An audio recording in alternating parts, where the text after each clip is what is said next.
I remembered watching television and a commercial came on and showing and asking for the need for foster parents. And I watched it and I called Pam because she was cooking dinner. And I said, Pam, do you know anybody that fosters? And she says, no. I said, I think we want to check into this. I said, let's check that out. She's like, I can do anything for a year. So we made the phone call and that was the start. I feel like this is our mission. Like this is what God has called us to do.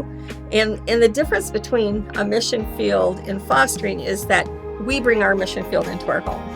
And we're responsible for our mission field 24/7.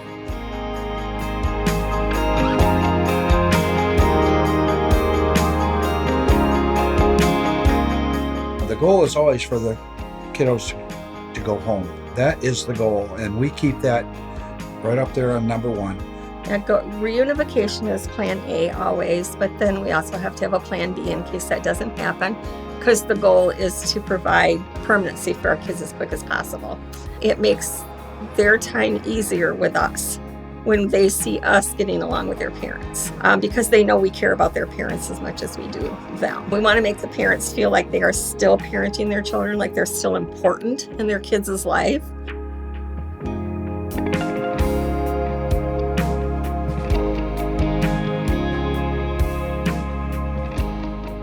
I had one kiddo that we had for a while, and I said to him, I said, I got a nice bike. And he said, I don't know how to ride a bike. And I said, you know what? I'll teach you how to ride a bike. And I took him outside and I had him going for a while, and Pam would come out and stood in the driveway and watched too. And finally he got going and I let go, and he didn't know I let go. He went up the street, and he turned around and looked, and I'm doing it. And he was so happy, so excited. And this is something that I really take pride in, working with the kids in foster care. I feel it's so rewarding.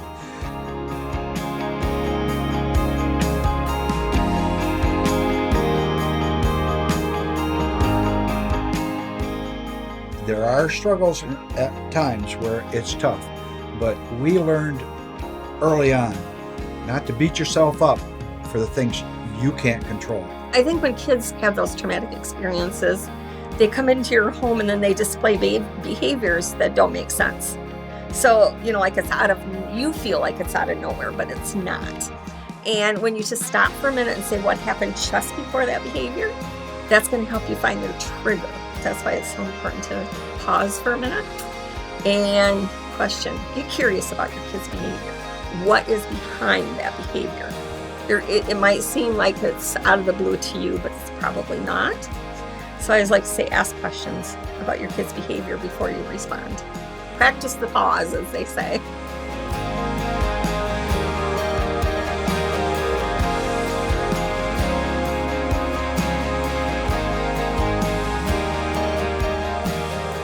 I really would encourage older people, like who have maybe raised a kid or two, and they've got those empty bedrooms.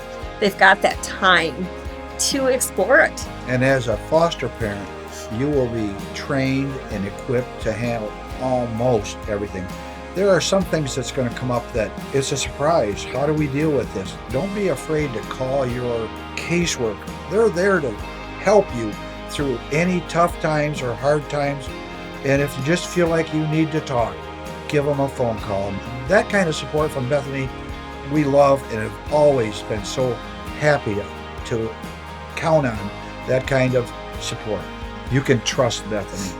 We do very much. That's why we've been with him for 40 years.